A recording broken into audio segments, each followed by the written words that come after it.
Hi ihr Lieben, heute gibt es endlich die Giotto-Torte, die ich euch versprochen habe, weil so viele von euch gesagt haben, Kiki, mach doch mal eine richtig leckere Giotto-Torte, vor allem eine, die nicht so schwer im Magen liegt, und jetzt habe ich für euch das perfekte Rezept entwickelt und ich habe hier schon die Zutaten für die leckere Haselnusscreme. Dafür benötigen wir Schlagsahne, bitte ganz kalt aus dem Kühlschrank, helle Haselnusscreme, außerdem etwas Vanilleextrakt, Sahnefest, dann habe ich hier noch Mascarpone und natürlich leckere Giotto-Kügelchen. Und was wir auch noch benötigen, ist einmal mein Schokoladenbiskuitboden. Den habe ich hier, das ist auch noch mal ein kleiner Tipp für euch, den habe ich hier unter einem feuchten, sauberen Geschirrtuch, damit der auch nicht austrocknet, schon durchgeschnitten, sodass wir 3 dünne Böden haben. Und den Boden tränke ich gleich noch mit etwas Kaffee und den Rest, den genieße ich dann einfach während des Backens.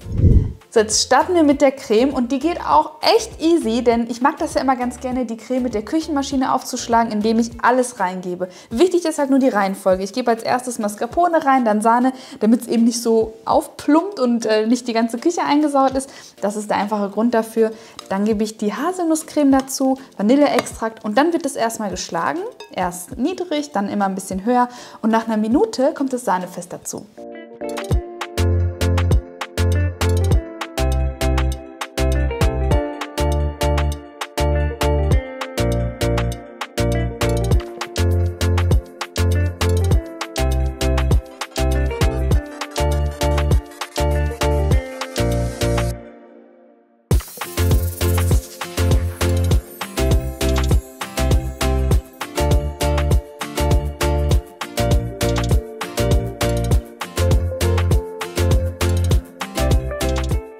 Nach insgesamt 3,5 Minuten ist unsere Creme auch schon fertig und ich gebe hier jetzt ungefähr 1/5 an die Seite. Das brauchen wir gleich noch zum Bestreichen der äußeren Torte und für die schönen Tupfer, die wir oben drauf geben. Könnt ihr auch so lange gerne in den Kühlschrank stellen. Und zur restlichen Creme gebe ich jetzt klein gehackte oder klein geviertelte Giottos rein. Und ihr habt vielleicht schon gemerkt, ich habe hier eigentlich kein Süßungsmittel drin. Also hier die Giottos, die sind ja auch schon süß. Die helle Haselnusscreme ist süß und mehr braucht ihr auch gar nicht.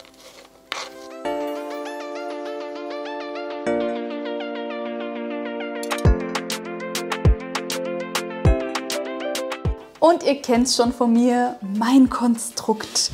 Ich habe ja immer, wenn ich Torten befülle oder generell, wenn ich Torten mache, immer ein ganz bestimmtes Konstrukt. Ich habe ganz unten eine drehbare Tortenplatte. Die hilft euch enorm. Das geht dann alles super easy von der Hand. Darüber die Tortenplatte, die ihr am liebsten mögt für die Torte. Meistens sollte das dann auch farblich passen. Ich nehme jetzt hier zum Beispiel Rot.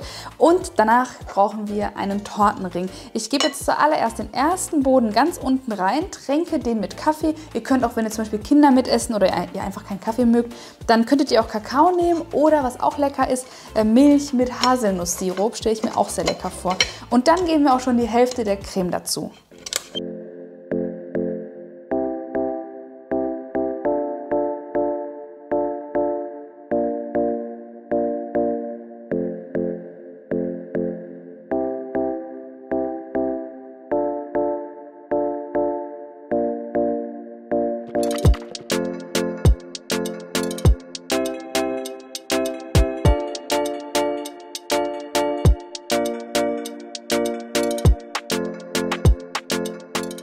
So, die Torte ist geschichtet und jetzt gebe ich hier einfach einen Cakeboard oben drauf, damit es eben nicht austrocknet. Ihr könnt da auch gerne ein Tuch nehmen, wenn ihr mögt. Und dann muss die ganze Torte jetzt nochmal für 2 Stunden gekühlt werden. Dann wird die Creme auch richtig schön fest. Ihr könnt den Tortenring entfernen und danach zeige ich euch die Deko. Bis gleich!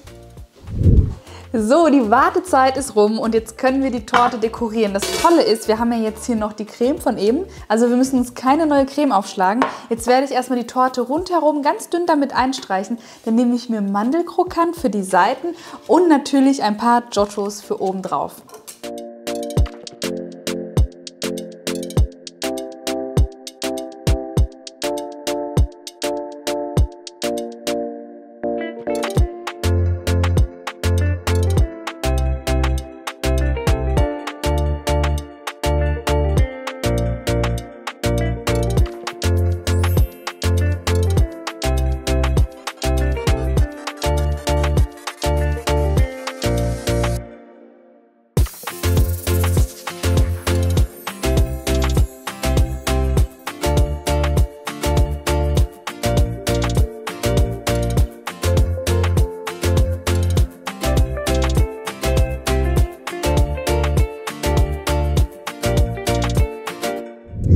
Ich persönlich liebe Mandelkrokant, deswegen habe ich heute den genommen. Ihr könntet jetzt aber auch zum Beispiel Haselnusskrokant nehmen oder sogar gehackte und geröstete Haselnüsse für den Rand der Torte eben. Und dann habe ich mir heute mal meine Blumentülle genommen und mal so ein ganz anderes fancy Muster gemacht auf die Torte. Also nicht dieses klassische, diese klassischen Tupfer, die man so kennt. Das war jetzt gerade so ein Einfall. Also macht es gerne genauso nach, denn ich finde, sie sieht total beeindruckend aus. Und im Anschluss seht ihr natürlich auch noch den Anschnitt und dann lassen wir uns die schmecken. Nachher kommen noch meine Eltern. Also passt es eigentlich wunderbar, dass wir die leckere Giotto-Torte heute gemacht haben. Euch jetzt ganz viel Freude beim Nachbacken. Schreibt mir unbedingt in die Kommentare, welches Rezept ihr als nächstes sehen möchtet. Habt ihr eine besondere Süßigkeit, die ihr immer essen könnt und soll ich daraus eine Torte zaubern, dann schreibt es mir auf jeden Fall hier rein. Ansonsten findet ihr die genauen Mengenangaben in der Videobeschreibung und natürlich dürft ihr das Abo nicht vergessen, denn dann bekommt ihr auch mit, wenn es wieder so leckere Torten auf meinem Kanal gibt. Hast du auch noch was zu sagen? Ich will einfach, dass du aufhörst zu reden, damit ich essen kann. Okay, ich muss aufhören zu reden. Euch noch einen wunderschönen Tag und bis zum nächsten Mal auf Kikis Kitchen. Tschüss!